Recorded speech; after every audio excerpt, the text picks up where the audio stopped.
So I called this roundtable moment to talk about the events of the past couple of days. And I'm also trying to pull up my screen share because this is going to be a very illustrated story time. So, I've been through a lot, and I'm very grateful for I'm grateful for this breakup. I am, because this breakup, even this breakup is a level up. The relationship was a level up from almost all the other ones. There was lots of lessons to be learned, and they got learned. uh, and the grace has finally left the building. You have fumbled me for the last time, sir. Thank you for your service, and goodbye. That is where we are at. Uh, so I had my graduation a couple days ago. Um, she said best riddance, not good riddance, but best riddance. I had my graduation a few days ago, and he flew down for my graduation. And after the experience of him coming down for my graduation, it would have been better had he not been there. I had two of my best friends there with me. We'll call them Portia and um, Portia and Nadine. We'll call them that. Portia and Nadine. Nadine and I have been best friends for decades. Like, we started out in MySpace days on MySpace. So lots of history, lots of chapters. And he also knows that me and Nadine, we had a very rough misunderstanding. The one in our entire existence, we've had one a couple years ago. And it caused us to go our separate ways for almost 2 years and not see each other either. So us reuniting during this time was so important. And we've got so much to celebrate, and her coming down to celebrate this moment. If you're my man, wouldn't you be celebrating that? And wouldn't you be excited to meet somebody who's so important to me, who's like one of the most stable relationships of my life? He was so unwelcoming to my girls. He didn't host them. He didn't say, hey, let's go out to dinner together and I'll take care of it. I'm trying to plan. I'm still in the middle of classes and classes and classes and trying to get this together and get ready for graduation. And so he's got the time and space to do that, and he didn't. And and you guys don't have to be on mute, by the way. This is a whole conversation too. So, jump in. We conversing. But I know I know Jazz, you said you were in the hospital too, so I get it. But we had very little time to be together, unfortunately, there, because it was literally coming in for graduation and leaving. He had to get bumped several flights on the way down. So when he came down, he was not in the best of moods. I remember telling him my last couple of weeks of classes how I thought it was so beautiful. Like, I love flowers. I love fresh flowers. I try to get them in my house. I'm always getting them for myself. I can count on one hand how many times he's got them for me in the past 5 years we've been together.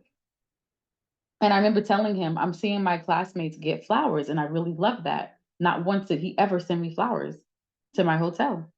But I keep saying it. So I'm saying it, I want it. And that, to me, that's violence. I want it, but you're not doing it. Um, he asked me what I wanted for Christmas, and I told him two things. I said I wanted a Tiffany jewelry set, or I wanted a Coach bag. And I said, Coach is my favorite brand. He knows why, and like, the significance of that to me. And there's a particular Coach bag that I really, really want, because when I got out of the domestic violence situation and I had to like pack up and move everything across the country, I had to sell everything I owned in order to be able to afford to do that. So I had to sell my entire wardrobe, all of my bags, everything. So it really hurt that I had to give up my Coach bags, all that stuff too. And I told him there's one bag in particular that's always meant a lot to me that I wanted to get back. And I just never really got around to it. So I'm like, so since you're asking, I was like, maybe this will be the best thing for you, because Tiffany, that might hurt your pocket. So I'm trying to take it easy on him, which you shouldn't do. And I said, I showed him the picture of the bag, and I said, well, lucky for you, they don't even make this one anymore. So you have to go on like eBay, Poshmark, whatever. So lucky for you, it's probably going to be, very affordable, probably less than $200. So you asked me what I wanted for Christmas, and I told you specifically what I want. Girls, he showed up to my hotel. Merry Christmas gift box.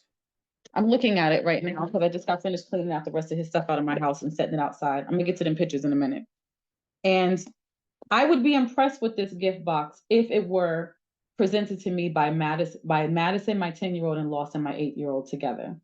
It would have really touched me had it came from them.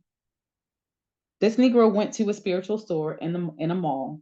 And like literally, I know what he did by looking at this box. He just started pointing all around the place. Give me that, give me that, give me that, give me that. And just randomly just had stuff thrown in this gift box. You don't go into a sacred space and you don't know anything about it. That's a game. So it was random, it was just random crystals, a travel altar with stuff in it that he can't even explain to me what it is, and stuff that I don't even like use. A red sage stick. I mean, well, I think it's red. I'm not sure what it is because he couldn't tell me what none of this stuff was, mind you. A couple different on the back on the boxes is two different boxes of incense cones and stuff, and on the cones it shows that each box was $3.99, y'all. And then it was two zodiac, like a zodiac necklace and another necklace with like a protection thing on it. And one of the necklaces, I kid you not, as I was putting it on, I'm trying to be gracious, like, oh, this is so nice, it's so thoughtful. As I'm putting on one of the necklaces, that hoe broke. It broke as I was putting it on. Wow. I'm not saying this to make fun of the brother, although he thinks I'm always putting him down. I'm just telling the truth of the matter. You are so minimal effort and you fumble me on a regular basis and you play in my face on a regular basis. And I have put up with it because this is the nicest one I've ever been with. He's the best looking one I've ever been with. We've been friends for so long, but he's never really been my friend. He's never really wanted to be my friend. He has a degree. He doesn't hit me. He doesn't curse me out. He's so pleasant. He's willing to do, holiday things and family trips and things together. And we look really good. And I'm making all these social media posts, hyping him up about how I'm being loved so well and everything else.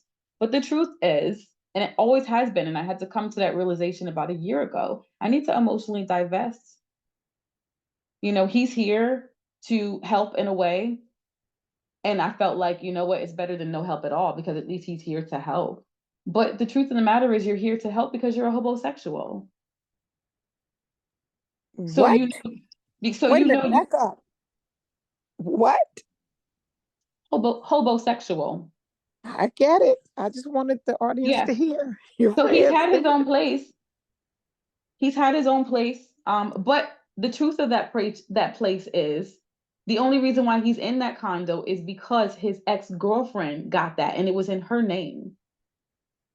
And when she left him, he could barely keep it up. Now, I didn't know that when I first got with him.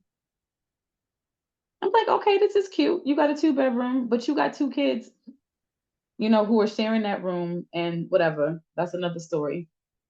But you got your kids less than half the time. And in the beginning, I was really caping for him. How come your ex-wife don't let you have the kids more? During the pandemic, they only stayed with their mom. How come she never lets them be with you? You can help them with their homework and everything else because she knew better. Because she knew if she let her kids be with him during the pandemic, they would never go to school online, do their homework, nothing else. She hates this man.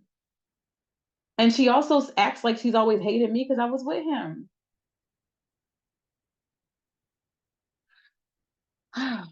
So he came to Houston on some demon time. When I tell you his attitude was so off the whole time, and both of my girls are like, "What's up with your dude? Like he's so standoffish, and his vibe and his energy is just off. Like very like, why did you come here? I could have flown one or two of my babies here in your place." Well, it was all about you and not about him. And I will, and that had to be why and he never once said congratulations to me. Because you no longer need him. The thing of it is that he doesn't feel good about himself. It sounds like he's just a nanny. He's good being a nanny, not a He's, man. Just, he's not you even know, good at that. He's not even good whoa. at that. My house. The girls complained about how he never did dishes, he never cleaned stuff. When I tell you that it's going to take me a good 2 weeks to get my house back in the condition of my standard of cleanliness and everything else. Like literally, he was just my last resort, which is what he said to me before I left. So rewind back to this summer. This summer we broke up again because we break up almost every year over the same thing. We broke up because he hates my mouth and he feels like I got too much mouth. And whenever I'm talking the truth, he says I weaponize the truth. I use my words as a weapon and everything else. And basically, whenever we start having a conversation and I start saying, let's talk about the problems and let's fix them and let's make some decisions. Could you for once make a decision about something? That's when he starts getting mad and basically trying to shut me down, shut me up, and then just walk out on me. Because walking out on me is supposed to humble me, because who's going to help me with these kids? So he did that to me this summer. We went on a vacation together with the kids. We try to take the kids on a vacation every summer. And by we, I mean me. Because his kids ain't, the only time his kids have ever gone anywhere is when their grandmother has taken them places, like really, like real going places. They've never done that with their mother. They've never done that with him. They've never done that with him and any of his other girlfriends. So the whole family experience and family trips and family events and family meetings, his first of all, his daughter hates me and she hates all that shit because she don't have to do it anywhere else but with me. But one day she'll come to appreciate the fact that at least you had some family stuff with me because you ain't have it nowhere else unless you was with your grandmama. The son seems to kind of appreciate it. So I'm working hard to make sure that everything that I give my babies, that we also give to your kids, even though you don't want to. So we take them to Myrtle Beach this summer. And by we, I mean me. And I kept saying, hey, before you pick, so he really, really made it a big deal about trying to show me that he could be a better person because I was already on the verge of just being done with him again. So when I started emotionally divesting from him this year, the big deal for him was when we go to Myrtle Beach, I'm gonna take care of everything. And I'm like, but I never asked you to just take care of everything. I asked you to be an equal partner. And he was like, nope, leave it all to me. So he picks out the Airbnb and I'm asking him questions like, hey, did you check the reviews? Did you do your research first? Is it the right side of town? When I start doing and saying all these things, he gets mad. He gets mad, because somehow I'm putting him down. This dude had us in an Airbnb, girl, with that was it was in a bad quality area. It was bad quality buildings with these big huge roaches on the outside of the building that you could see on our balcony. And to add insult to injury, we found out that Airbnb had bed bugs. And let me tell you how spirit does not miss. Before I could get my stuff unpacked in our master bedroom suite, the Airbnb phone rang. Who calls you in an Airbnb? This is how spiritually and divinely protected and aligned I am. The previous residents had been calling that Airbnb every day to make sure nobody else stayed there. So I was gonna go answer it, but he got to it first and he's talking, and I could see him looking like, I don't believe them. I don't believe them. They called because they wanted to make sure nobody was there. And they said, I'm so glad I got you guys. We stayed there last, and that place has bed bugs. Go check the beds. Now, me being a flight attendant, you know what I do whenever I stay anywhere? The first thing I always want to do is check the beds and stuff and check for safety. Whenever I do that stuff, it gets on his nerves because he feels like I'm always panicking and why am I always worried about everything? Because it's called being a responsible adult. So I was going to do that anyway, but then he threw me off because he kept trying to get in the way of me go through my process because he's like, why can't we go do this and go do that first? So they called and I went and looked and I got the pictures and videos. I'm going to see if I can pull that up as well. I'm trying to do a screen share here. So guess what? He don't have money for us to go anywhere else because he's so irresponsible. So you don't manage your finances, and you don't believe in having savings. You don't believe in having a backup plan and being prepared. You don't believe in insurance, none of that stuff. So guess who has to save the day and pay for the next Airbnb? I do. So we got into a fight when it was time to go over that and some other things, all about just adulting. We're always fighting about that. Because I said we all, we need to be checked out by 10 a.m. or whatever, or they're going to charge us the next day. And he was like, they don't know if we don't check out in time. And I'm like, but why do you want to be so degenerate? First of all, there's cameras everywhere, so yes, they will. But let's say they don't know. Why would you not just want to have integrity and check out on time? And why would you risk my finances? I took money out of my savings for this because you already messed up. I'm trying not to cuss, because you effed up the first time. So this was the last. So we basically got into an argument right in front of the kids because he gaslights me in front of the kids to try to get me to now get upset and go off on him. And then it makes it look like, and I grew up with a narcissistic abuser like this, mind you. So it's like I'm looking like the bad guy in front of the kids because they see me raising my voice and being upset. And they don't know that he's the one that precipitated this. And I'm like, okay, I've been here before and I've seen this before, and I've been with narcissists that were even worse than you. I've been done better by worse, or worse by better, whatever you want to call it, or worse by worse. Yes, that is true. That is true, La. That's the term, reactive abuse. And he's practiced reactive abuse a lot.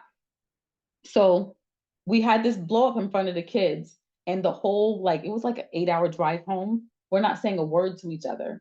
I'm trying to have a conversation with him. I'm trying to connect with him. Hey, do you need to take a break? I can tell you're tired. So let me drive or pull over. It got to the point to where I had to be aggressive with him because I'm seeing you nod off. So basically, your attitude and you getting your way is more important than our safety as well, because you're nodding off and I'm trying to connect with, I'm trying to talk to you, and you want it, you're so, but you want to keep, like, basically, like, he does this thing where when he doesn't get, he, when he gets an attitude, he stonewalls, but he still gets to look like the good guy because he's always quiet and nobody hears or see him like outwardly emote. Although he's emoting and he's communicating a lot, it's not verbal. So, I had to get aggressive and be like, you need to stop the car now. You need to stop and you need to take a nap because you're not going to kill us all. So that happened twice on the drive home where, like, we just had to stop. And I'm like, I can drive. And he's like, no, I don't need you to drive. All right, cool, bet. I don't like driving anyway, but you ain't gonna kill us. So when we get back to the house, he still says no word to me. He stays downstairs and sleeps on the couch and completely avoids me. No eye contact, no nothing. He says to his kids quietly for them to pack up all their stuff. I don't notice. I just see his kids packing up their stuff. So I'm saying to him, okay, what does this mean? Does this mean that you're taking them back to their mom's house, or are you saying without saying that we're breaking up? He don't say nothing, just, which is mad disrespectful, but in his world, it's not disrespectful because he's not saying anything. So I'm like, okay, so once again, you won't communicate with me like, like a functional adult. You also, you don't call a thing and tell me what you're doing. So you're putting me in a position again to where I have to be the one that will make the decision or make the determination based upon your actions. So you're not talking to me, you're telling your kids to pack up their stuff. You're sleeping downstairs and then you're just out. You're gone. So to me, that means, you know, I'm done with you. I'm done with you, bitch. I'm done with you, huh? That's what it means to me. So after he left and didn't say anything and also did not say goodbye to me or my kids, I just started just deleting him on everything, deleting and block, delete, block. There's nothing else to talk about. But then he gets home, y'all. And after he takes his kids to their mom and he gets to his house, he calls me all upset. There is an eviction notice on his door.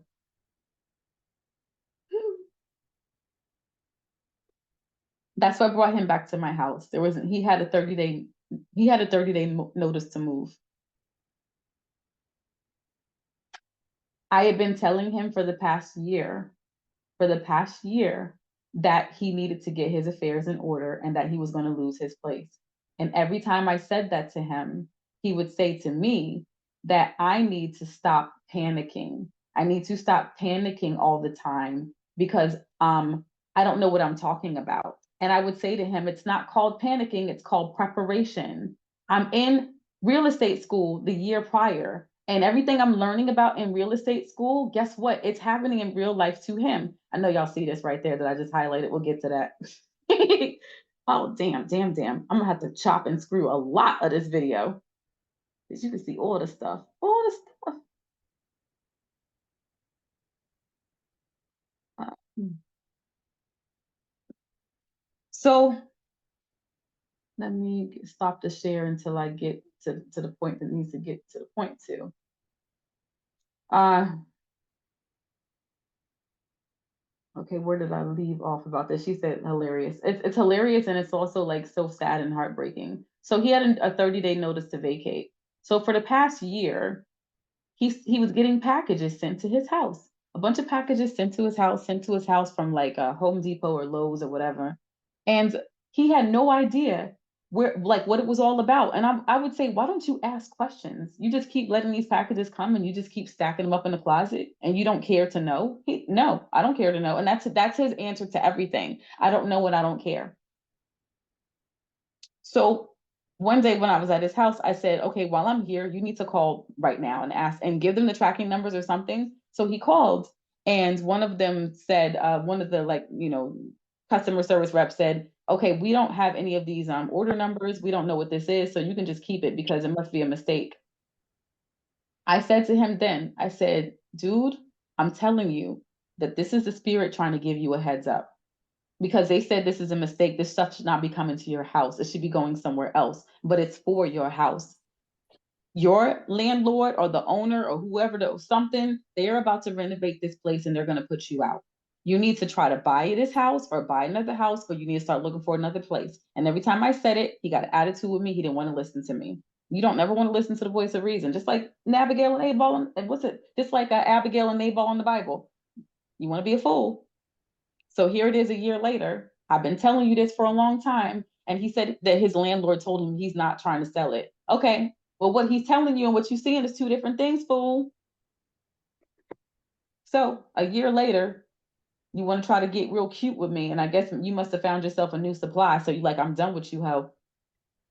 And then you leave my house with the intention of humbling me again. And you get to your house to see you got an eviction notice on your door and you got 30 days to move. And he wasn't sweating it for a week because he was thinking he could talk his way out of it. And I'm like, why do you think you could talk your way out of this? You can't do that. And he, like, to this day, if you say big boy, it's a trigger for him because he called me just mad and screaming. Because when he called the owners trying to like work something out, they said, no, this is final. It's being sold. You got to go. And a bunch of other people got to go too. And I told him that was going to happen. And he said something like, they don't have a heart and you guys are evil. And what am I supposed to do? And the owner said to him, you're a big boy, figure it out.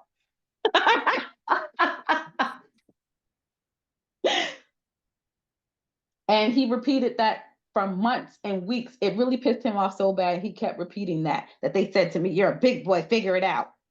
And I would just like laugh on the inside. That brought me so much glee. Because you are a big boy. It's time for you to be a big boy and figure it out. That place was never really his. When he cheated on his wife with his side chick, and he left his wife and family and went to go move in with his side chick who was living with her mama, and they were sleeping on her couch. The side chick had a good job. Now, these are all things she said got him. It was a never ever his. It never was. So the side chick had a good job at the bank. She thought she had a prize and she thought she won something by so-called stealing him, from his wife and kids. But then, so she had a good job. And she's the one, it was her credit. And even after she left him, like that place was still hers. It was still in her name. And he was barely keeping up with everything. Now, I didn't know this in the beginning. I didn't know this until the pandemic hit. And I started looking at things. By this time we were closer. So I'm looking at the mail, looking at this. I'm seeing you ain't doing your taxes. I'm seeing you ain't been paying rent on time like forever. And I can't tell you how many grants and how many different things I wrote. The first year of the pandemic, I put about over $20,000 in this dude's hand. Just by me sitting down, finding stuff for me. And because I was finding it for me, I was like, all right, I'm finding it for me. I'm gonna find it for you too. I put money in his lawyer's hand, which is probably why he didn't get I put money in his landlord's hand, which is probably why he didn't get evicted sooner. So it's like, dude, you had grace. You had grace with me. You had wealth with me. You had knowledge. You had spirit with me. And you fumbled me at every single turn because you hated everything I was.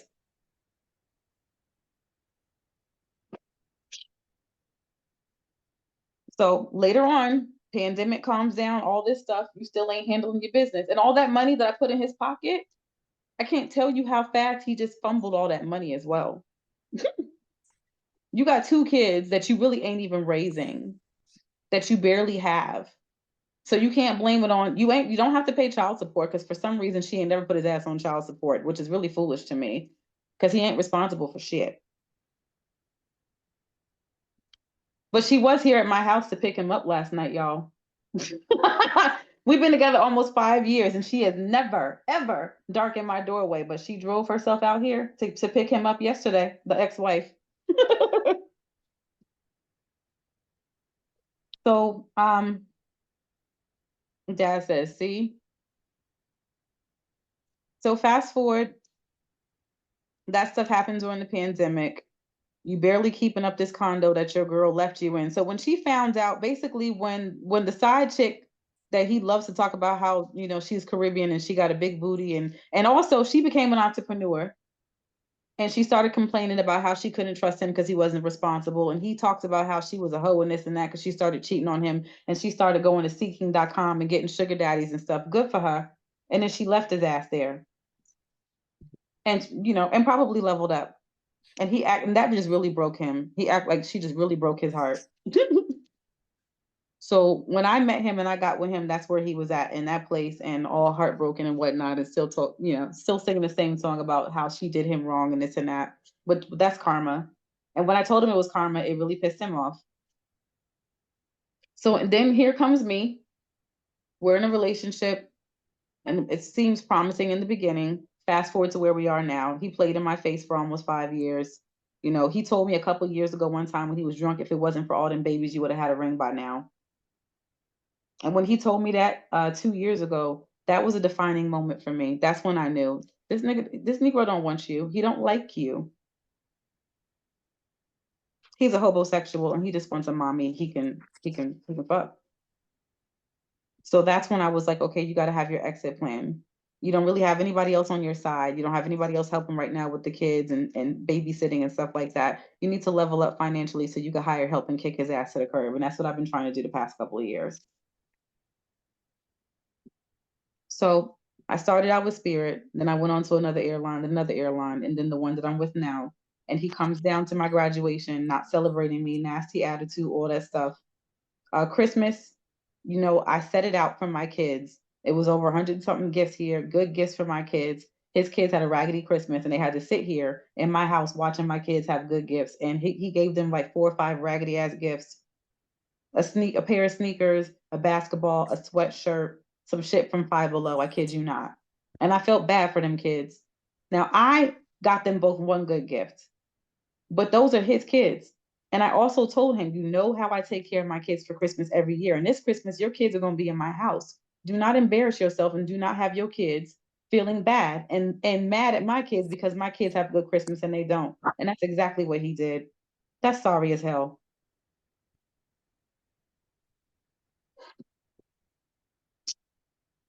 Whew. So I come home after my graduation. He got bumped a couple of flights, so he couldn't come back to the next day. And when he got here, he walked in the house with such a bad attitude. And he told me he was mad because when he came in the house, I had the kids cleaning up. And he feels like I shouldn't always be making all of the kids and his kids clean up all the time. First of all, Negro, your kids eating shit here, do they not? Do they not live in my house, eat up my food, dirty up the home as well? Your son don't never flush the damn toilet because you don't raise your kids right. You live here, you work here. So he immediately walked in the house and got mad at me because he saw that I had the kids cleaning up the living room. We're supposed to do a gift exchange in the living room now that I'm home so we can all do one together. Every single one of his kids are old enough to help around the house. TF, exactly. Exactly. They're 11 and 13. My 8-year old, my kids have areas of compliance and they all have jobs in this house. They have areas that they're responsible for and things that they're responsible for keeping clean. His kids don't have that structure or discipline anywhere else, which is why his daughter hates me and she hates being over here. And which is why she thinks she grown. And she got in my face, but we'll get to that. So that was the first thing he told me that he did not like. And he actually said to me, and I almost word for word, he says to me later on that he didn't like the fact that I had them cleaning up the living room before we had the gift exchange. Why did they have to clean the living room first? They were going to dirty it right back up anyway. And I said, so what you're telling me is you don't think it's possible to have an event in the living room and keep it clean at the same time? Because it is. And that's my standard. I didn't expect them to dirty it up again. And I was like, so you don't think that the house should either way be continually clean? And he said no. And he hates that I'm always having everybody always clean. And he also said he hates that I make him clean the house. Like, I'm not your mama. I don't make you anything. And then he'll complain that whenever he comes home, I should not have anybody in the bedroom and in the bathroom. And 2 of my daughters needed to take a shower, but all the kids were still. I said, I live in a 4 bedroom house, 4 bedrooms, 2 baths, and it's 8 of us. So if you want some more space and you don't want the kids in your room and bedroom, which it ain't yours because this is mine and this is my house, then how about you put us in a bigger house, sir? like I've been trying to do the past couple of years, but you don't want to cooperate with me to make that happen. But you want to complain about what I'm providing and you ain't doing, and you're not providing a single dime of this. You ain't even paying a quarter of the rent.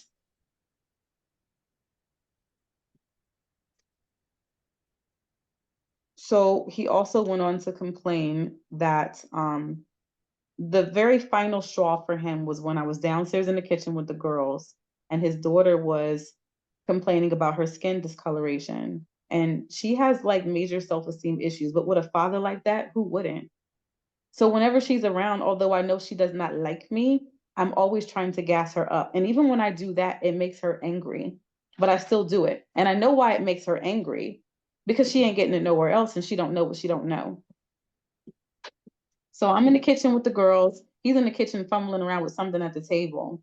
And sometimes he'll come around just to ear hustle too, to ear hustle and to passive aggressively try to like discredit what I'm saying. There's another word I'm looking for, like devalue or discredit with his body language, like really just kind of like rebel against what I'm saying, like a child. So I'm saying to his daughter, you're beautiful. Your name is beautiful. You're a goddess. Don't forget that. Some of the most beautiful people in the world may have vitiligo or skin discoloration, and there's cosmetics for that. But, our imperfections are what make us perfect at the end of the day. You're tall like a model, blah, blah, blah. I'm like really gassing her up, even though this little girl really does not like me. But, we have our moments where things are cool. So she's really hesitant and not totally receiving it. And then she's looking at her dad a little bit. I'm looking at him, and everything that I'm saying to her is pissing him off, like literally pissing him off. And he's getting so uncomfortable. And when I said to her, I said, you and my daughters, I said, all of you guys, I want you to realize something. I said, as a woman, and especially as a Black woman, we are the prototype. We are the mother of humanity. We are to be worshiped. We are to be put on a pedestal. Everything comes from us. That was it for him. This nigga like visibly like either slammed something on the table or shoved something, and he walked out of the kitchen and went right on up the stairs. That was too much for him. He hates that shit. So if I'm sitting here gassing up your daughter and telling her how beautiful she is and she deserves hugs and everything else, if you are a father who is actually worth at least a quarter of your weight, what do you think that the proper response to that would be? And I know some of you guys have to text or type this because you can't talk, but if you can talk, say it. If not, type it. Like if you were a father, if you were her father in that moment and you were worth just a fraction of your weight, and you see that I'm telling your daughter she's beautiful, she's this, she's that, she deserves love, hugs. Like, what would your response? Would you not join into that conversation in that moment? Would you not hug her and say, I agree? Exactly. And say, I agree. You are this, you are that. It's true, Lala, increasingly violent. And the spirit has been telling me that. So as he's walking away, I said, you know what? I said, matter of fact, your dad is right here. That's the perfect time for him to be a part of this conversation. And I said, babe, as he's going up the stairs, he is actively ignoring me and continuing on up the stairs and into the bedroom. So he gets to the top of the stairs, and finally I'm like, David, because I'm like, you know what? I'll give him the benefit of the doubt. Maybe he doesn't know I'm calling him. Maybe he doesn't refer to himself as babe anymore. Maybe. Or maybe he thought I was talking to the kids because I said babe. Whatever. So he says to me, uh-huh, with an attitude. I say, why don't you join us really quickly? I'm sitting here talking to your daughter about her self-esteem and how beautiful she is, blah, blah, blah. And he continues to ignore me and goes into the room. So a couple seconds later, maybe he realized how much of an asshole he looked like or whatever. I don't know what it was, but then he came back downstairs, and then he doesn't join the conversation, he takes over it. He stands in between me and the girls and he says, look, I don't have a problem telling her that she's beautiful. This is how he starts it. I don't have a problem. Ooh, I said her name. I got to cut that out. I don't have a problem telling her that she's beautiful. He was like, but I do have a problem with you trying to manipulate me into saying something that I don't feel like saying. What? Yeah. What father? And I have this on video because I have Ring cameras all over my house. So my cameras are always picking up everything. So we went back over the tape as well because he tried, yeah. because when we came upstairs and we fought about it, and I said, play the tape. Show me what it was that I did to try to manipulate you. Let's play the tape.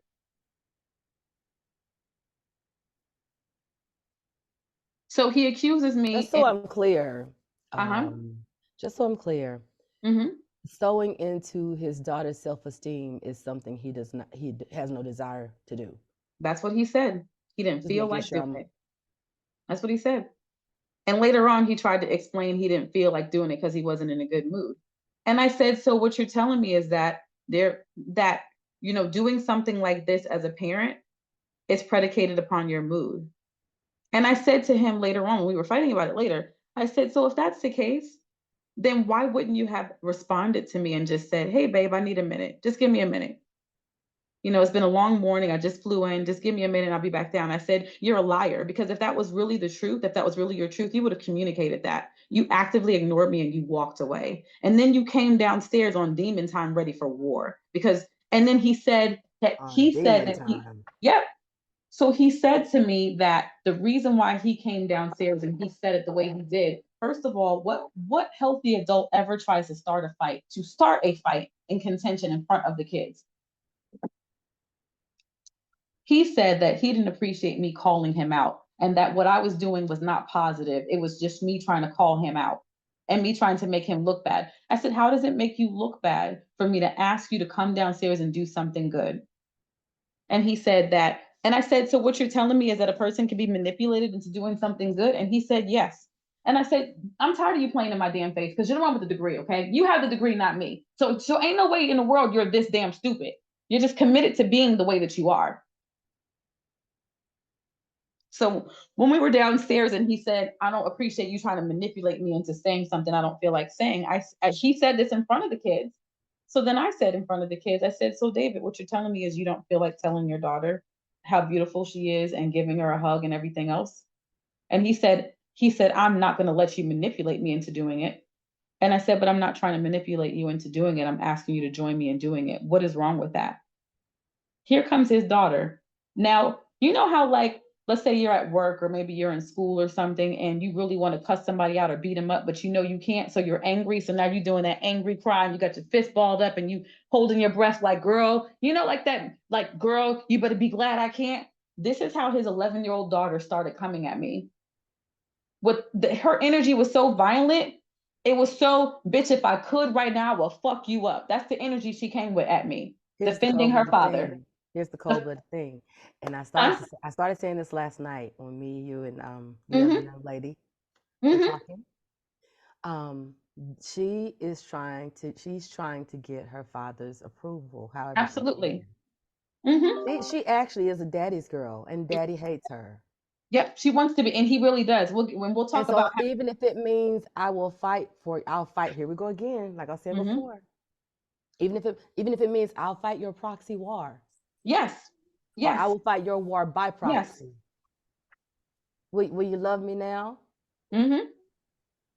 Yes. It That's seemed exactly like what it is. dad.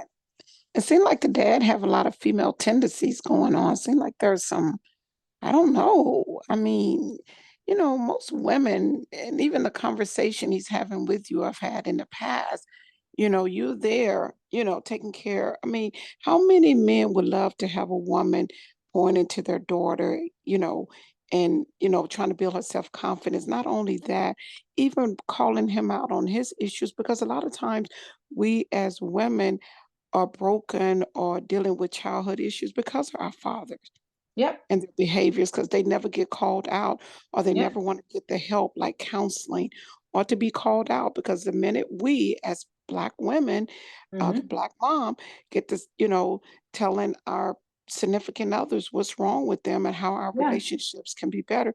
Here it is, you want to raise me or tell me what my issues are, but we're not Yes. talking about that at the moment. Right Right. now, I need to talk to you as a man because you're supposed to be the head of the household, Right. not the tail. You acting like a tail. You waggling. You all over the place. Come Yep. on, dude, step up. Like you said, even with the coach bag, if that meant a lot to you, here's your woman, your significant other, Mm-hmm. have had challenges in the past. She was there for you. You could have even went and gotten a gift card from Coach, a Yep. $50 gift card. and just put effort, some love in it. Just to show effort. Yes. And at least with the brand name. Brilliant. Yes. To show Yep. thought and effort. Yep. So you can go to But that's Marshall, really TJ Maxx, and Ross and get a bag, a Coach bag. Even And if the it thing wasn't is, the one, she would have said, "Oh, at least he tried. Okay, I love it. It's cool." and I gave him the blue. I gave him the blueprint and I showed him the exact bag that I wanted. And I even told him where he could get it. You can get it on eBay. You can get it on Poshmark. You can get it. Matter of fact, sometimes you can get it for 75 because it's much older now and they don't make it anymore. He Like I didn't can't want to make it. get the bag. He He didn't didn't want want to. to. He Yeah, didn't, he he didn't never, want to. yeah. Mm-mm. And to me, that's violence. You know, I want something and you withhold it on purpose, just like the flowers, all of that stuff. And honey, you can get flowers. I mean, for a bunch. I mean, you can go to the grocery store, the day before anything, Yep. you know. That's what my Come baby, on. like I said, my baby's boyfriend. When he came in the house, the first thing he did was he handed his girl her dozen roses, just beautiful. He's always bringing her flowers and stuff just because. And his father raised him right, honey. And then he brought me a little bouquet of flowers from the store he works at, and he said, "Thank you so much. I really hope you like the flowers. I don't Uh, care if they were just daisies. It meant, right. it meant so much to me for him to hand me that bouquet of flowers and say congratulations." it's because he did something you like, and that's what a lot of men don't seem to understand. They think it's nagging or just trying to Mm-hmm. be Right. combative and things like that. When Mm-hmm. it's like Mm-hmm. I gave Right. you what I like. Like I laid it out for you, and you deliberately Hmm. went against that, and I'm the bad person for saying Right. something. Yeah. I don't have to be grateful just because you did something. You did the complete opposite of what I asked you to do. I'm not going to be grateful for that. Mm-mm. Right. You don't get a Mm-mm. reward, or I mean, you're not going to be rewarded or get a medal for something as a man you should be doing or have done, Mm-mm. you know? Mm-mm. But that's what I I'm know. saying. So these men today want us to be a mom and not you know, their significant others, such as the girlfriend, the wife, the fiance. They want you to Yeah. treat them you know, like a mom, like you're their mother. No, we don't do this. Say, man up. And even when you said that he got bumped but dude, you should have wanted to swim across the lake to get to your Right. woman.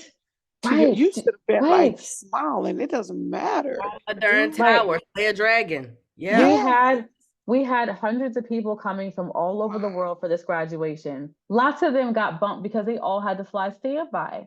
But it didn't matter because when they all Right. got to the hotel, I mean, I'm watching mothers and sisters and boyfriends and husbands screaming and crying. We've been away from each other for 7 years. 7 weeks.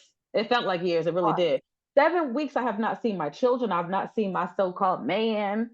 I have not. Well, he I've could been have away from. purchased a ticket then. He could, if that was the He could case, have. then he Yep. could have. And He could say, what? Yep. babe, I'm so Yep. excited to see you. I don't want to take a chance every hour Right.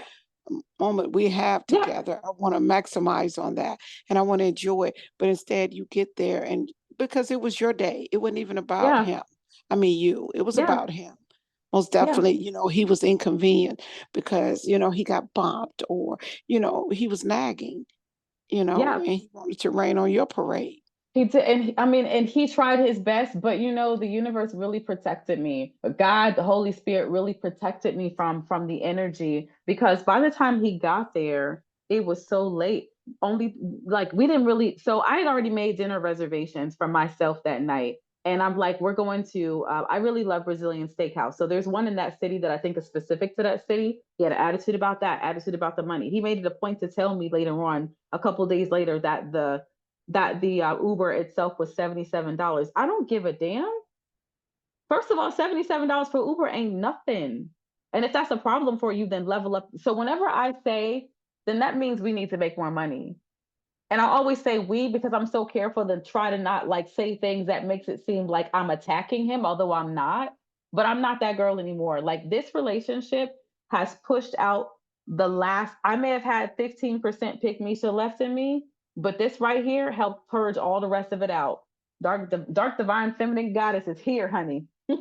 This was a transform. It was a transformative experience. I'll say that. Enter Lilith. Yes. So We love You to know, see it. We yeah. love So he's telling me and complaining about how first of all, why should you ever tell me how much anything costs? Because what you're telling me is I'm not worth it. I'll drop more than $70 on my own Uber by myself on a regular basis. It ain't nothing. what He he's telling hates the you is you're not worth it or he can't afford you. yes. Well, when we first got together, do you know what? Something just brought this. This was a spiritual download. When we first got together, we were on the beach one night, and he was, there's very few times he actually had like moments of truth, and usually it's because he was drunk. He said to me, you're so beautiful and you're so this and that, and you deserve the world, and I really don't deserve you, and I can't really give you everything or something like that. And he was like, but I really want to, and I'm going to try to, or something like that. This was a couple years ago, though. Sun, the rain, the moon, the stars, and the mountains. You deserve this and that, and I can't give it to you.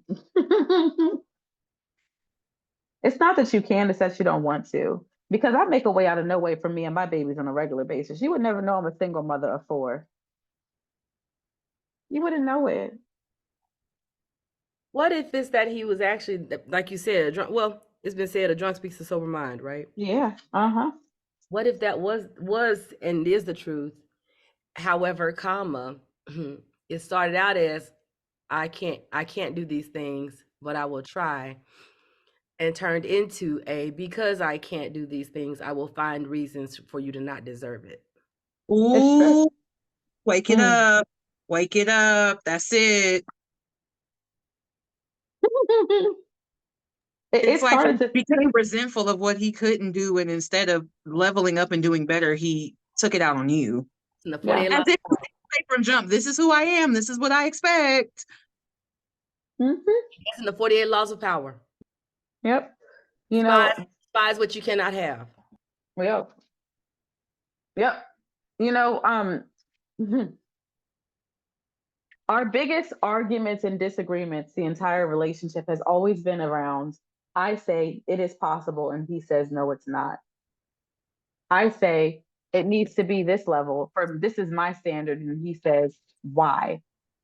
Like literally the beginning of the argument we had when I came upstairs was the very first thing he started to rail on me about was the fact that he was angry that as soon as he comes in the house, he walks into all this chaos because they're cleaning. I said, so what you're telling me is that me having the children clean up an area of the house is chaotic to you?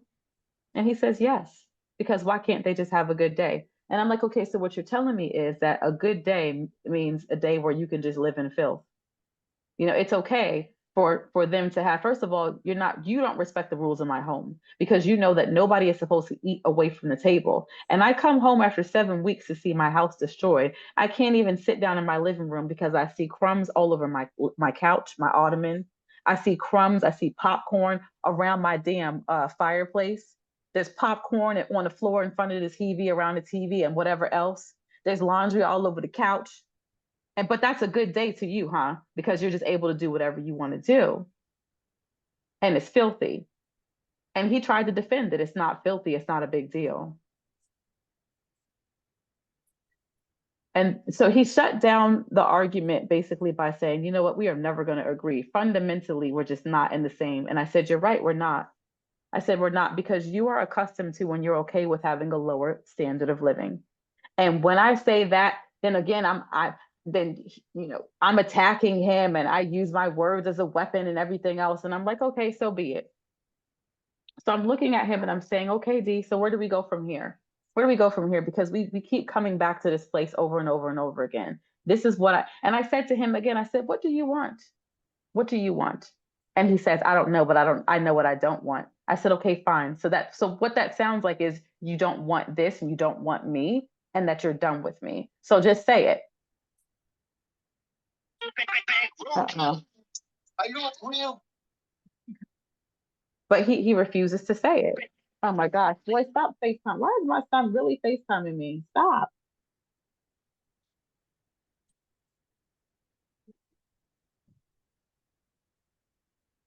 Okay. So he still wouldn't say it. He just started texting on his phone. And I said, okay, so I see you packing your things. Are you telling me that Since are you telling me that you're taking your kids back to their mothers and we're gonna finish this and come to a conclusion and we're actually gonna make some decisions? Or are you basically just you're done and you're out? He refused to answer me. Whenever it comes time to actually being honest and making a decision and saying what it is, he has never ever ever done it. He won't break up with me. He won't say I want this, I don't want this, nothing. He will just stonewall me. So now you're packing your stuff and you're texting. And I said, so I need to know what's going on because we had an agreement that you would at least be here and you're getting paid childcare money to do this, mind you. I said that you would at least be here so that I can get past my 6-month probation. So let's talk about this. Are we going to be doing this? Nothing. Ignore me. And then at one point he said, well, if you keep talking to me like this, I said, no, I need a yes or a no, not no if or then. Are we going to do this? Are we going to work together at least for my first 6 months, or do I need to find a replacement for you? Well, if you keep talking and I said, okay. So basically what you're telling me, the answer is no, because I'm never gonna get you to actually just make a decision and a plan. So he goes, right now I'm just trying to see if my sister will let me come stay with her. So his kids are packing up their stuff. I take a walk outside on the property because I need to cool off and I need to talk to somebody because I don't want to become emotional and turn this into anything that it doesn't need to be. So I'm outside walking around the property. Every time I look up, he's looking out the front door. He's looking out the window, ear hustling like he always does. I don't even care. I look out, I look and I see that the camera on my ring light is lit up because he's on the ring camera listening to me now while I'm talking. So I see his ex-wife's SUV pull up on the property and she stays outside the gate. And I'm like, oh, this is interesting. In 5 years, she has never ever come here as far as I know. But she's here to pick up him and the kids now. Okay. I make a note of it. I don't give a damn. The kids go outside, they walk by me, they don't say nothing. Oh, what I didn't say is earlier, his daughter gets in my face and starts talking about the way you treat my father. It's the way you treat my father and talk to him. And I stopped her and I said, first of all, little girl, you need to get out of my face. You need to get out of my face. You don't know what you're talking about. And she said, but that's my father. But that's my father. She's doing the whole arm flailing and everything. And I'm looking like, you really acting like you want a buck right now. And mind you, although this girl's 11, she is my size. So if she swing, I'm gonna have to take her ass down. So my oldest two daughters kind of intervene and they're like, listen, you don't want this. Trust me, get out my mama's face. And my oldest daughter is a psych major. So she tries to explain to her, I know you really think that you know what you're doing and you know what you're talking about, but you don't. It's going to be years later when you look back at this and you really understand the truth of what you just witnessed. And she was like, I know that you're really upset because that's your father and you love him. But my advice to you is you need to go sit down. You need to sit this one out, little girl. But the reason why she felt so emboldened to do that is because she has no discipline anywhere and nobody has ever put her in a child's place. She only has to be in a child. She only has to have structure and rules and regs and stuff like that when she is in my home, which is why she hates being around me. So mind you, he did not check his daughter for this either. He never disciplines her for anything. And this is the boldest she's ever gotten with me. So fast forward to, his kids they walk past me and don't say a word to me, go get in their mom's SUV. I go back in the house. I'm standing in the kitchen, talking with my kids and stuff. And he takes a couple of duffel bags to the door and I said, bye. I said bye twice. He doesn't answer me at all. So then I raised my voice and I said bye. And then he turns around and he goes, well, not yet. I'm like, what? But he leaves. He leaves. So after he's gone, I get a text message from him stating, I'll be back to get the rest of my things in the morning. Oh, that's what you think, sir? Okay, now I'm going to share my screen. Now let's share the screen. Like, that's what you think, sir. You think you're going to be back in the morning to get the rest of your things. This is the part I've been waiting for. So the thing is, you basically said to me, like you say at almost every year, fuck you, bitch. Fuck you. And I feel it was so violent to me because I just graduated. And the agreement was that you were going to be here to help hold it down for my kids in my home. Because you ain't got nothing else to do during the days. He's a musician and he's a touring musician, but the majority of the work that he does is in studio, in home. So he has the time to actually be a parent. He has the time to keep a house clean, although he does not. He don't do nothing during the days but sleep almost every day. And that's something else we would get into fights about on a regular basis, because it's like, why don't you use half of that time to actually work on your business? We will be rich right now. How about you release the music you wrote? Anyway, so he sends me a text message. I'm trying to find it as he's leaving. Oh, where is it? Where is it? Okay, here's the first one. It says, I will be back early tomorrow to get the rest of my stuff. I gave him a thumbs up.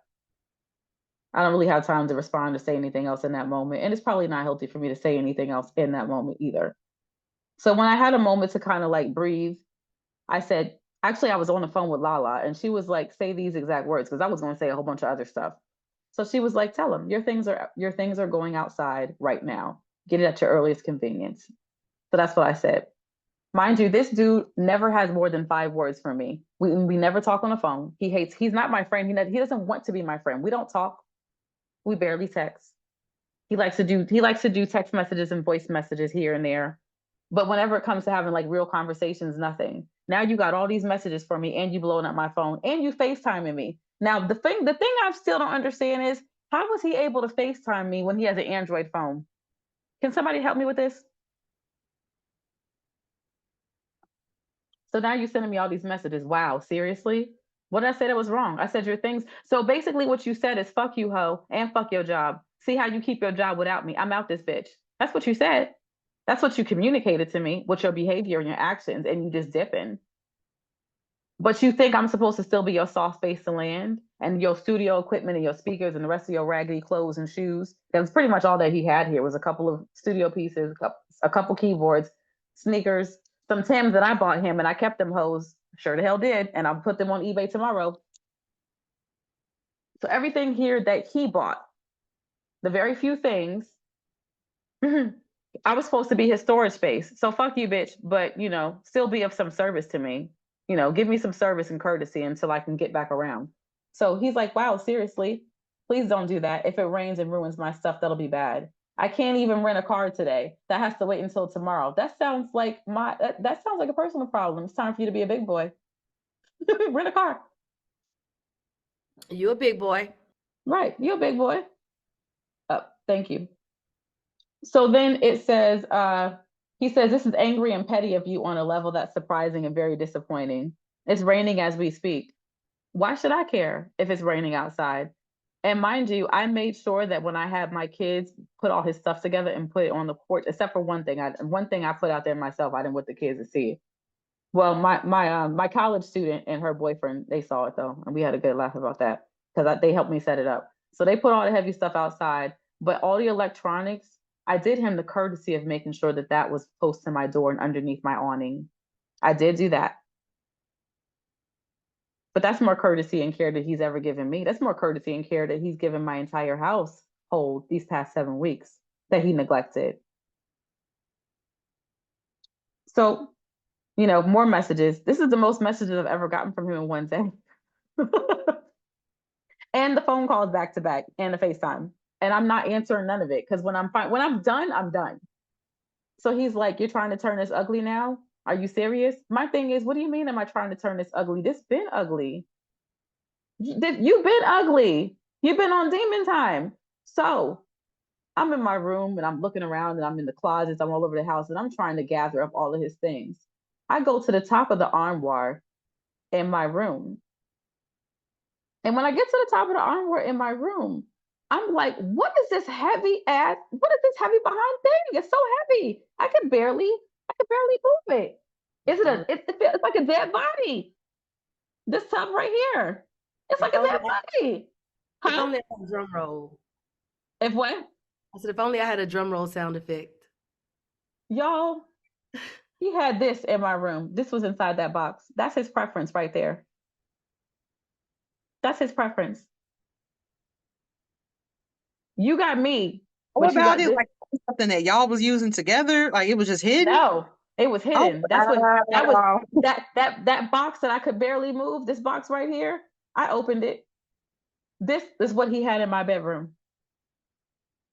Now the gag is, this year, last year when I was in training, anytime I'm working, sometimes when I'm working trips, sometimes when he's got like, he's had a couple of short tours, he'll say things like, man, I really wish I had something. I wish I had something to like, relieve myself or whatever. And I would be like, okay, well, maybe we can go shopping together and find something. And then he would always turn it down, vehemently turn it down. I don't need that. I don't need that. And then like talk, almost kind of like put down guys who use that and who have that. Mind you, you had a whole body in my room and a white one at that, which is so funny to me. Now, there is psychology. There's a certain psychology in the mind of a lot of men who use these things. Jeffrey Dahmer used it. A lot of men who are antisocial and who have bad relationships or don't know how to connect or don't want to actually make human connections with women and understand them, and incels, these are their girlfriends. This is his preference. And I remember asking him on a couple of occasions, because I would try to connect with him and be like, like, what is it that you want in a woman? Because I know what I want. And his answer has always been a cute face, a tight waist, somebody I could have fun with, and no drama. That's it right there. Well, he don't even want the face, because if you got a face, you could talk, and he don't want you to talk. If you got arms and you got legs, that means you got a direction you can go in. He don't want that. Tight waist, nice round ass. You can smack, titty sitting up high, and a hole. Mm-hmm. That's the problem. That is the problem of the relationship. That's the problem of every relationship that he has had and probably will have. He does not want to connect. He wants you to be at his disposal and not ask him for anything. When I saw that, I was so shocked and disgusted and amused. So I set all his stuff outside on my porch, and I made sure to take good care of his girlfriend. As you can see, I made sure she was.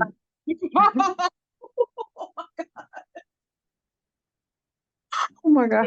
Hilarious. I went ahead and put his coat over her too, because he cares about her a lot. Oh my He God. wouldn't want her to get cold. That's the totality of all the stuff that he had in my four Wow. bedroom. That's the totality of everything he had. And the other thing is, as long as you've been so-called with me, you've always had one foot in and one foot out. He would never ever. I tried to get us to get married. I tried to get us to combine households. I tried to get us to move into all of us to move into my house, because he had a 2-bedroom condo that he was barely living in, because he was always staying with me either way. I got a 4-bedroom. I got two living rooms. It ain't no mansion, but it's decent amount of space that we could have made something. I started buying trundle beds to put in my kids' room. That way, when his kids came, they wouldn't be sleeping on the floor or a blow-up bed. I'm buying furniture to accommodate your kids. I'm doing more for your kids than you do. I'm trying to make accommodations in the house so that you can have a space to put your studio, and encouraging you. His studio and all his stuff is in storage. I was looking for office space for him to have a studio. He does not want to actually run a real studio, because he actually said he don't want the work. He don't want the work. He don't want to have to deal with clients, none of that. So you're committed to just being raggedy and just basically getting by on whatever comes your way. You don't want to do good for yourself and for your own kids, let alone actually doing well for me and mine. That's the totality. You've been in my house for months, at least 6 months, and he still was living out of those boxes and those suitcases and stuff. You got them all over my room. You know that I deal with anxiety, and you know that I tell you when I come home and I see your stuff all over my room is not clean and it's junky, that really messes with my anxiety. You also know that when I come home after being gone for a while and I see the house is in disarray, the dishes ain't done, the laundry ain't done, my kids haven't been properly groomed and bathed. My daughters have they got a whole hair salon to go to on a regular basis. They're in Girl Scouts, they got organizations. None of that stuff happened while I was gone. Like, he's committed to being raggedy.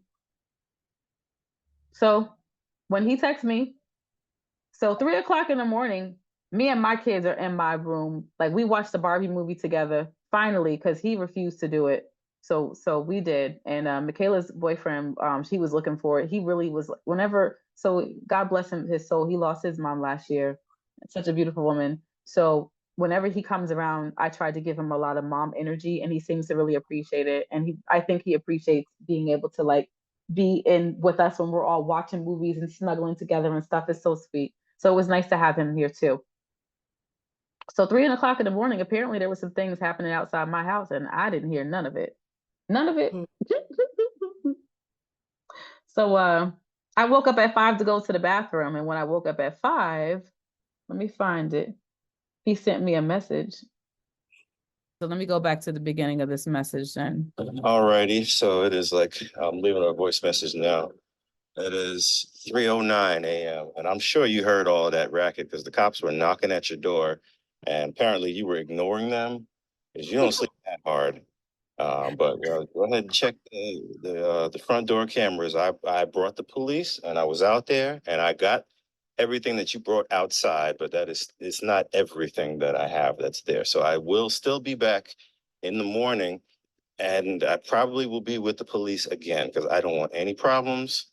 I don't want any more petty bullshit. I just want to get the rest of my stuff. Ow. You want to be petty? You want to make this shit ugly? It's now officially ugly. So Oh. my shit in the morning, and I don't want. I gotta play it back because it's just so funny to me. Problems. I don't want any more petty bullshit. I just want to get the rest of my stuff, and then you want to be petty. You want to make this shit ugly. It's now officially ugly. So I'm just gonna get the rest of my shit in the morning. And I don't. I can see you or not see you. You don't have to be there, but I will be back in the morning for the rest of my things. I don't appreciate any of this at all. What'd you say? It was the middle of the night. Like, is he serious? 3 o'clock in the morning. Be for real. People sleep during that time. What is he talking about? Right. And me and my kids was sleeping good.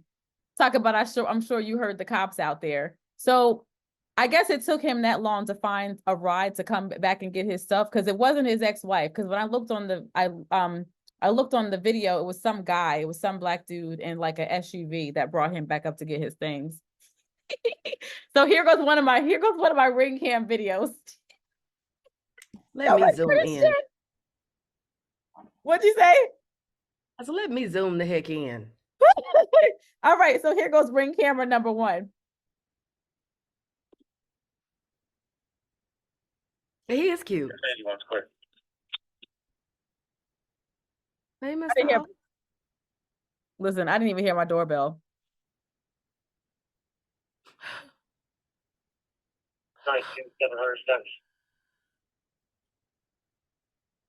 Answer the door right now, but if you'd like to leave a message, you can do it now.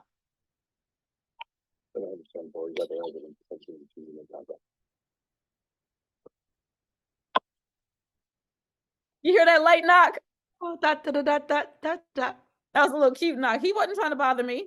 He wasn't trying to bother you. That wasn't an FBI sting knock. Exactly. That was not open up, it's the police. Because you have to use the side of their hand. You know, I know. Because unfortunately I was married to one. That wasn't no cop knock. That was at least I can say I can show him that I tried to help. Mm-hmm. That's exactly what that was. Look, you see him. Now watch this, yo. Okay, it may be another video. He pulls out his phone and takes a picture of that doll.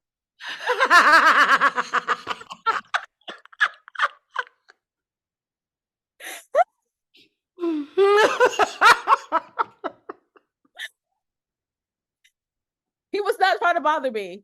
That was one of those, I'm not getting involved in this bullshit. She got it, but I'm but I'll knock on the door to say I knocked. What he did was he knocked on a window. So he knocked once on the door, he knocked once on a window, and he's looking around, they got to do the sweep, and he sees all the lights are out. I didn't hear none of this, honey. I didn't hear none of this. I was unbothered and a good sleep with my babies. Meanwhile, nestled warmly and snugly in your room. So Madison did tell me later on that she thought she heard some men outside talking in the middle of the night. But we live on a property where people come out and they work out here too. Mm-hmm. Working on the farms and stuff. So it was very light discussion. It was nothing. It had nothing to do with us.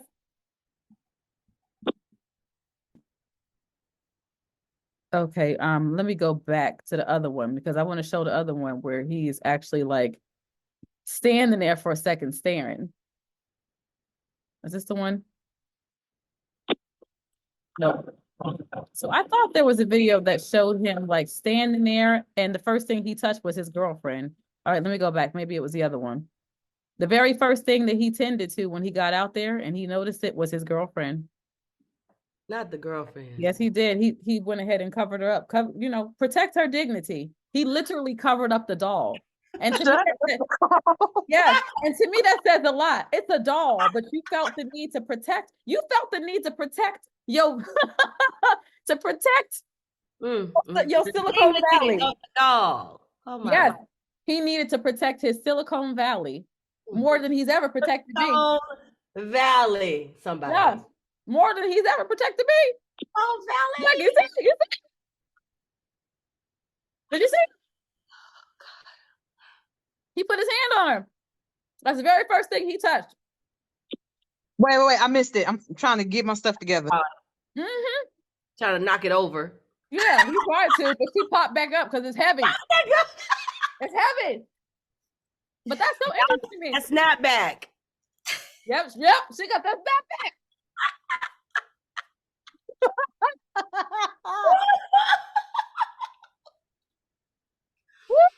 All of the laughter I need right now.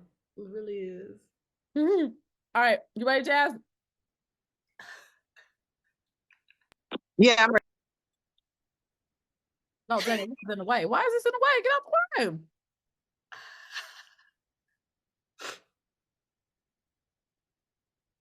I'm trying to figure out how to get this little bar out the way. Can you drag it? Can you drag it down? Dang, guess not. Can we just bring the car like right up here? If you oh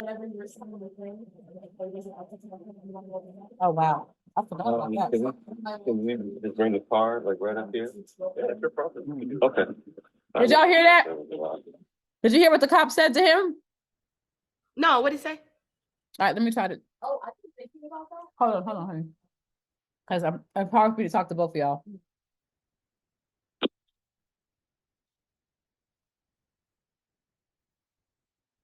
Can we just bring the car like right up here?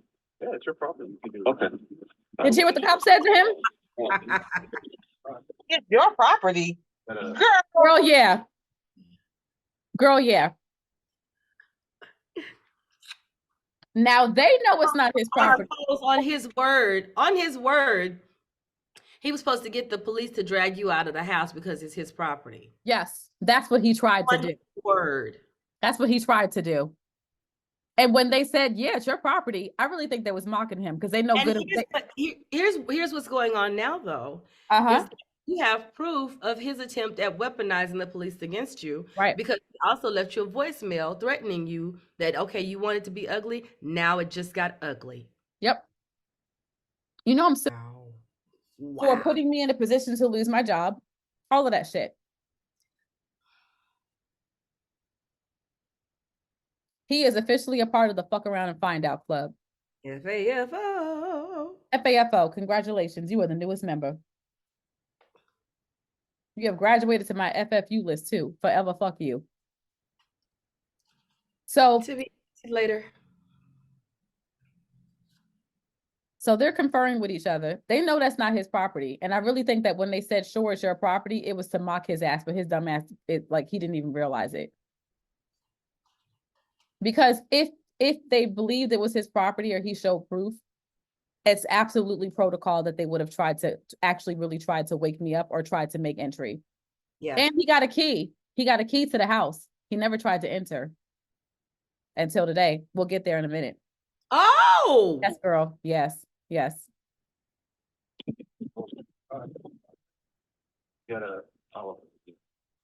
So we're getting the locks changed, yes? Yes, we are. Okay. How soon is that happening? I get my bonus money on Monday, so it'll happen by the end of the day Monday, but if not by Tuesday morning. Mm-hmm. I will reach out to a locksmith and make that appointment. So that's one video. There's one more.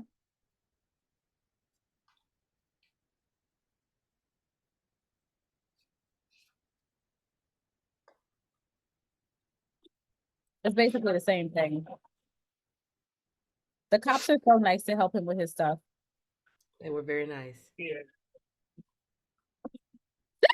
He picked up the girlfriend and put her back in the box, which means he had to take shit out of that box to put his girlfriend back in there.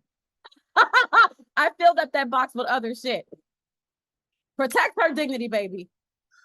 Protect your woman. That's hilarious. I Why took did he that bitch. do? I took that. Why did you even bring that into your home? Right. But the guy, he took stuff out that box to put her back in it. I don't know whose SUV that is because these people ain't never been at my property before. He had to have wanted you to find out that was there. You think? No, it was hidden. That box was at the very top of my armoire. So I'm looking all around all the rooms and the closets and stuff and just taking everything I could find and just putting it outside.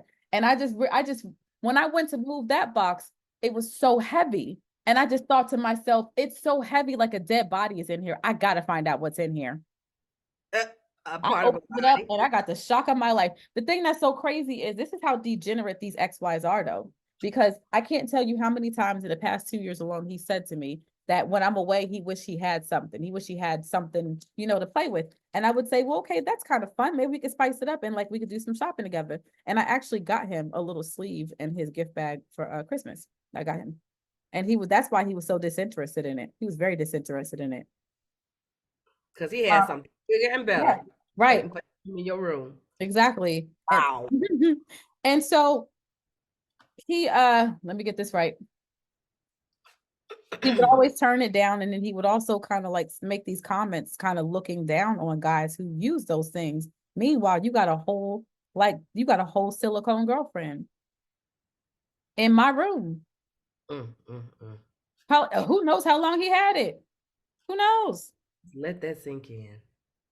But you said he putting down people who have it. That goes to show a lot about your level of self-degradation or self-shame, all that stuff. Meanwhile, you got it. Do you hate yourself? There's the psychology behind guys who actually have those things to have self-disgust, self. Uh-huh. I know what you're saying. Mm-hmm. So I almost said it. Yeah. So after I woke up after 5 to go to the bathroom and I heard that message, I sent him a message back and I said, send a list of whatever is left. I'll have it outside. Crickets, crickets, crickets. And he read it right away. There was nothing left. This is what he said hours later. And when he said it, what I didn't know is he was already on his way back to my house, which he never gave me notice of that.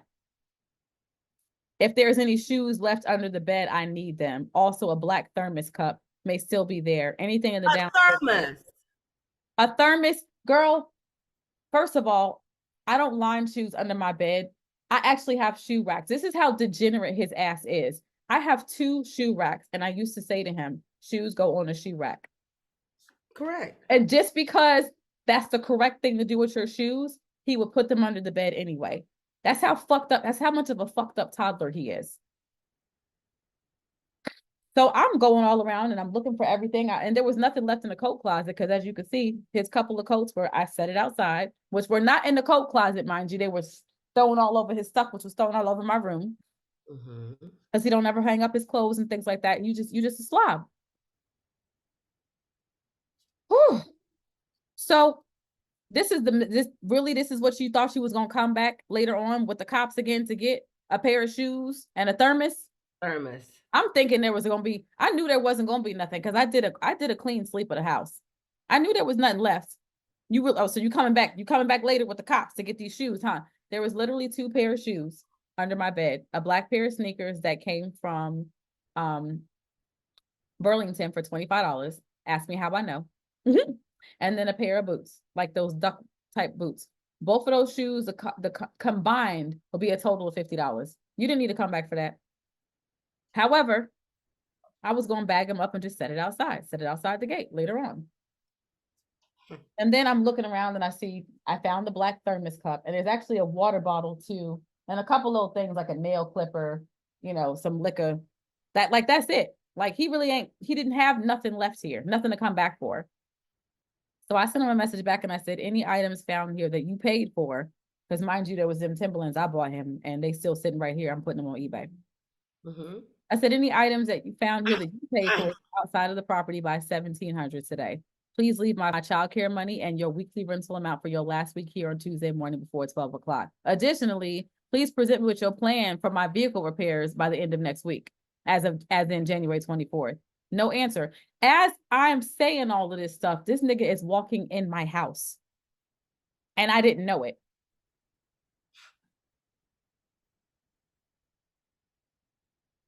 So you basically, wherever you came from, mind you, I live in the country. Wow. So it took you at least an hour to get here from wherever you was coming from. So you was on the road and you was already, to me, that's violent. You was already. Well, what you call it?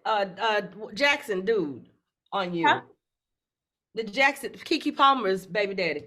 That's what he did? He basically pulled what's his name? Is it Desmond Jackson? Darius or some shit? I don't know. Jackson, he pulled a Darius Jackson on you. Pookie. He pulled a Pookie. Pulled a Pookie. Pop up on. Because at that point, when that dude came to Keke Palmer's house, they were already separated.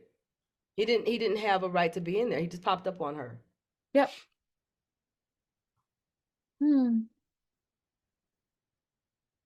Yep. So I had no idea he was on his way back down here. That's communicating something also, I feel like. What? Say, I'm listening. I'm not sure what, but it's communicating something, I feel like. It's communicating a lack of respect. Definitely. Go ahead. Huh? I was saying definitely a lack of respect of boundaries for sure. Absolutely. You're the one who left me. You walked out on me. You also brought the cops to my house. Why would you do that? Because speaking of a violent act. Yeah. Bringing the cops to my house was mad violent. You should be afraid to call the cops. I'm just saying, if anybody. Right. Keep calling a thing. Right. He wanted a show. He called them cops because he wanted a show. And by any means necessary, he is going to try to get me to stoop to his level, making emotional decisions, not having no damn sense, trying to hurt him like he's always tried to hurt me. Huh? He needed an audience. Yeah, he did. He needed to feel. Oh, go ahead. I was agreeing. It's like, why do you need to feel seen and heard that bad? He needed to be validated so bad that he actually asked the cops to be there and somehow be on his side. Honey. You needed somebody to cape for you and to hold you in their arms so bad, huh? Weak men fight proxy wars. I'm just saying. Yeah. That's what I said earlier today, and I stand by it. Weak men send other people to fight for them. Yeah. And them cops were so unbothered. It was so beautiful. Unbothered. It was so beautiful. They cared not. They cared not, and I loved it. So you said that you were going to come back again with the cops for a thermos and 2 pair of sneakers.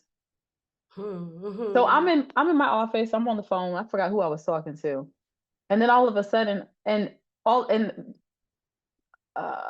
Michaela and her boyfriend were downstairs asleep, and they heard the door, the key handle, and Michaela was like, "Somebody's at the door." So you scare my children now because they're wondering like, why is the door opening and mommy's upstairs? And he walks in the house and he walks by them and don't say a goddamn word and comes up the stairs. So Michaela is scared and she's trying to text Michael me. Myers now. Yeah, he don't say a goddamn word to nobody and he comes up the stairs. I don't know none of this shit is happening. Now the weird thing to me is I wonder why my Ring camera did not show me that somebody was at the door. Because I took him off as soon as he left, I took him off my Ring camera. It also didn't show me that the cops were there later on either. So I got to go back to my notifications because I didn't get none. So I will definitely work on that. But I'm in the room. I'm sitting at the desk taking care, trying to order groceries and stuff. And then all of a sudden, I hear his voice right outside of my bedroom. So he's standing outside of my room in the hallway, and I heard him say, knock, knock, but like real, like cordial and friendly.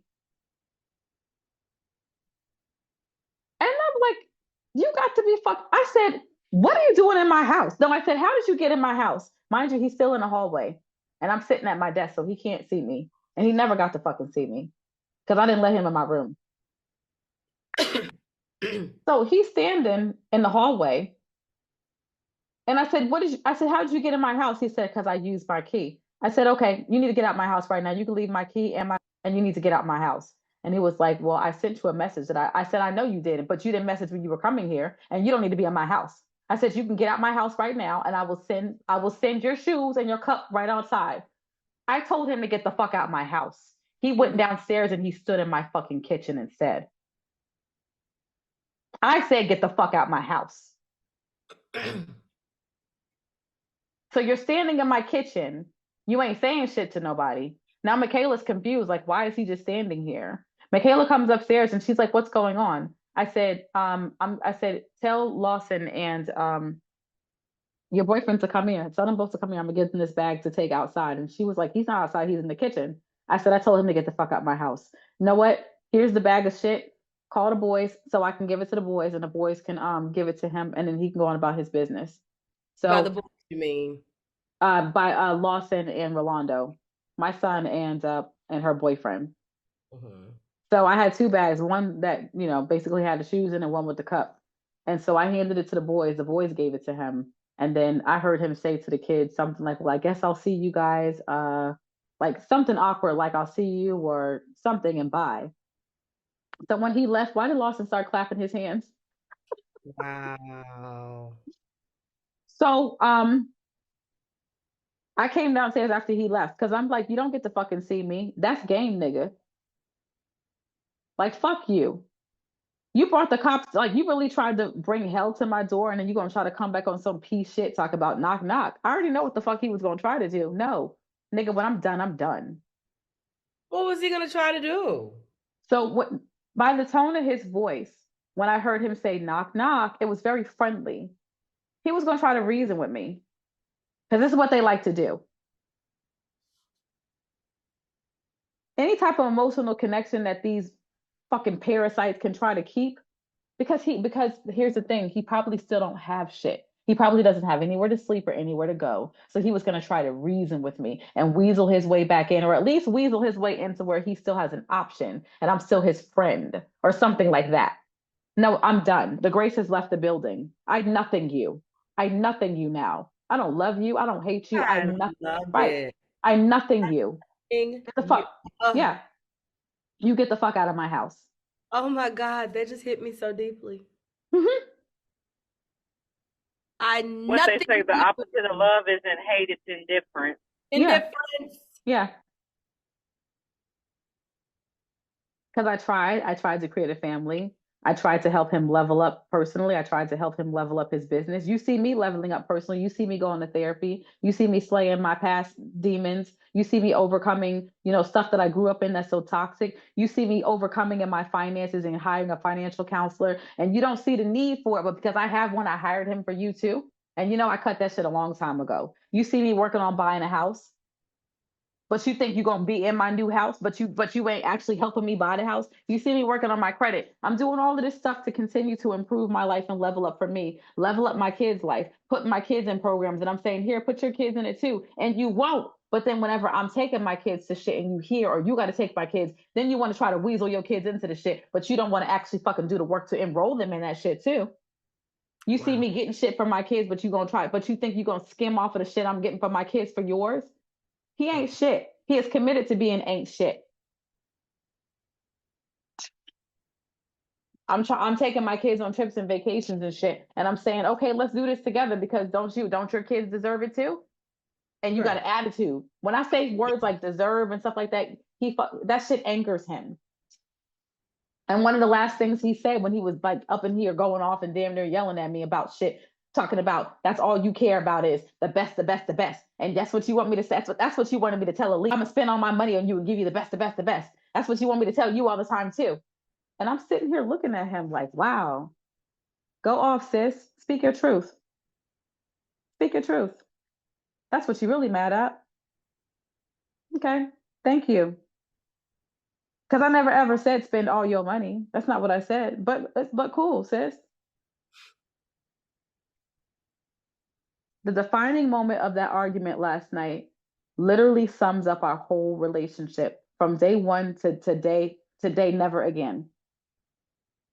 It was when I said something about being gaslit, and he went off like that's a trigger word for him. And he said, "I'm sick of all of these Derek Jackson, all these dumbass Derek Jackson words you always talking about, gaslight and this and that and something reflection or just different words." And I said, "So what you're telling me is you think that Derek Jackson is the one that came up with this verbiage? You think that he's the one that came up with these clinical terms and these educational Literal. Because of all people to say Derek Jackson, seriously? Yeah. Girl. Oh, one of our very first arguments was about Derek Jackson because I had posted one of his videos and then he sent me a message. It was like jokingly, but basically saying how much he hates him and that everything that I keep sharing is so stupid and here's why. And then he told me why. And I said, okay, so basically you hate the messenger, but that ain't got nothing to do with the message because the message is still valid. And I mean, there was so much vitriol and hatred. I decided at that moment, I'm done with this nigga. Like, I don't like he's not worth me even like considering dating anymore. And I stopped talking to him and I blocked him. And then for days after that, he kept like trying to call me. You know how you block somebody, but they can still leave you voice messages, but it goes in your blocked box, and then sending me inboxes on Facebook. You know, why can't we talk about this? It shouldn't be this serious, but it is that serious. You gave me red flag from jump, and I should have kept it that way. I really should have. I'm sure if God intended for me to be a flight attendant, there would have been another door open, not you. And I was doing fine without him. I didn't get with him because I needed somebody. He got Right. with me because he needed somebody. My goodness. He needed somebody to do the emotional labor. He needed somebody to be his damn his kids' mammy, and to be his mammy. He needs somebody to provide home structure, food on a regular basis, keep the bills paid, because he wasn't doing none of that on his own for him or his kids. You would think that having kids would motivate you to be more responsible. But the defining moment in this last argument that we had was when he started saying, "I'm tired of you saying all this Derek Jackson, bullshit or whatever." And then he started going off, and I said, "Okay, this doesn't really make any sense because what I'm saying has nothing to do with Derek Jackson." I'm trying to pull up this chat to see what she's talking about. Oh, I can't see it. Okay, she got to hop off. So, oh shoot, Bourbon Bougie just sent me a message, and I'm gonna tell her I'm still on this. She asked me if I'm still on the Zoom. Wow. Hold up. She said I couldn't get on the Zoom because I'm still mommy, and so I'm gonna tell her we're actually still on the Zoom, and we'll see what happens. That's awesome. Bourbon Bougie enters the chat.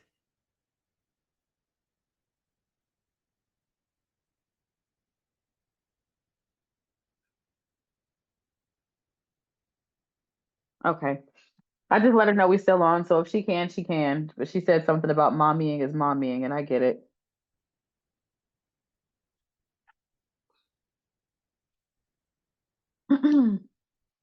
uh oh, okay. So we're talking about the Derek Jackson thing, and I'm basically redirecting it around to the bottom line of it all. And I said to him, I said, maybe these words and this terminology really angers you and upsets you because maybe it's something that you don't understand. And that's fine if you don't understand it. You just have to be willing to learn. Before I could finish saying you have to be willing to learn, he responded to me like he was a damn toddler. Like full tantrum, shoulders up, arms up, arms up, shoulders up, and hands in a fist. Seriously, all he needed to do was stomp and start crying.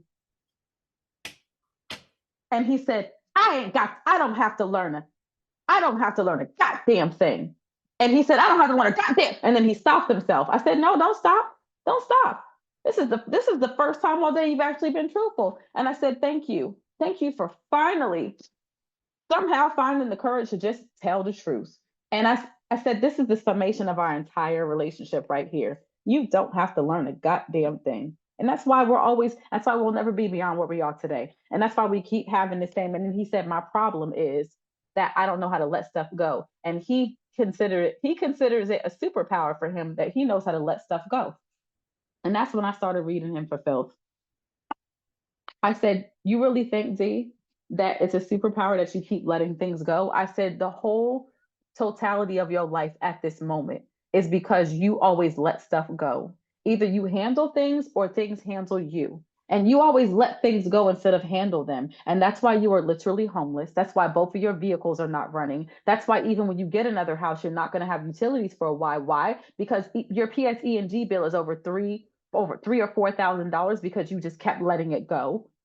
you I'm like, you still don't have insurance. You want to let things go. We don't have a good relationship because you want to let things go instead of handle it. That's when he checked out on me. He started sending text messages to his so-called sister asking could he come live with her. Whoever he was asking could he come live with her. He said his sister. I don't give a damn who it was. I really don't.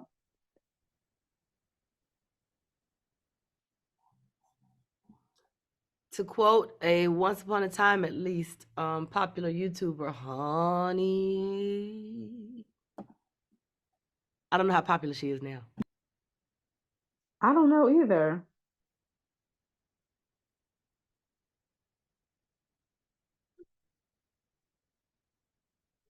Whew, everything is purged. Everything is purged, and that's a good feeling.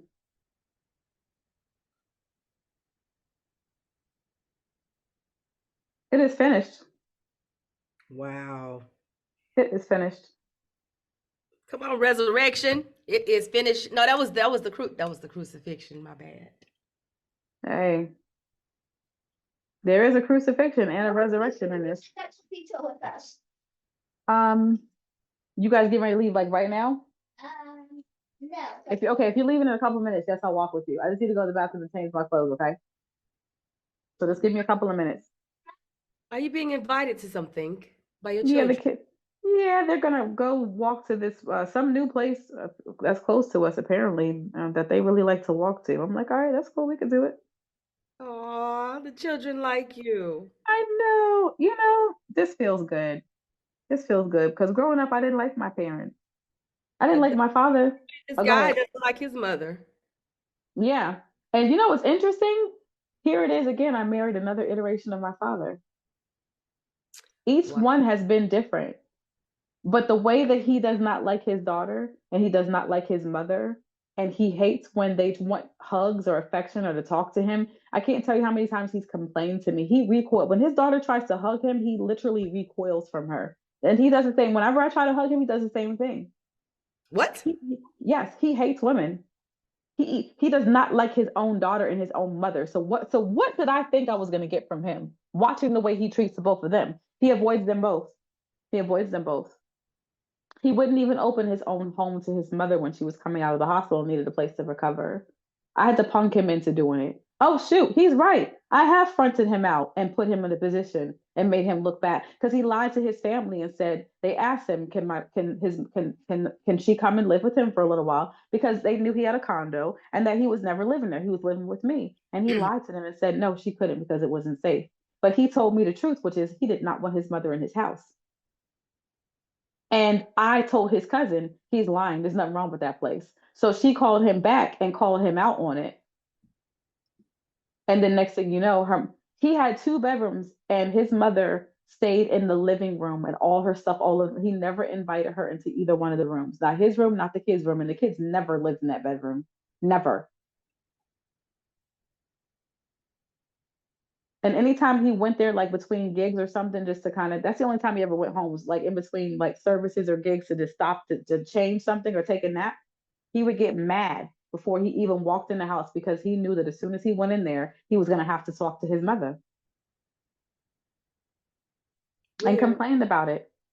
He's a horrible human being. So what did I expect? Why did I expect for a moment that he was going to, somehow be better for me? He was terrible to his ex-wife. He's terrible to his mother. He's horrible. I watch on a regular basis how dreadful he is to his daughter. And I feel like sometimes what I tried to do for her was maybe me trying to heal a part of my inner little girl because my father was terrible to me. He didn't hug me. He didn't tell me I was beautiful. He was completely emotionally absent. Now my father was worse. than this dude, because he was also verbally and emotionally abusive and physically abusive as well to me. And this dude has not done that to his daughter. He's still abusive. He just wasn't that much of a monster. But I feel like I was trying to beg him and force him to be a better father, because maybe it would have made me feel like I was healing and I was somehow getting a better father out of the father that I had do that. So there's a lot of lessons in this for me. So I'm grateful. It was all necessary. I'm very grateful. Right. Well, that's Yeah. good. Yeah. I remember I was saying yesterday or last night to begin your list. Yes. Yeah. Yes. Yeah.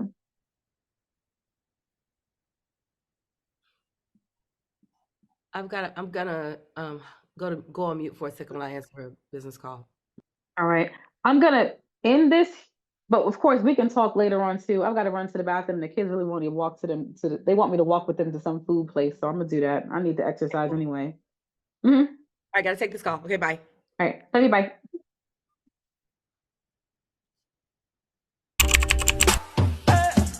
I know you got all dressed up for the club. I know you got all dressed up for the club. I know you got all dressed up for the club.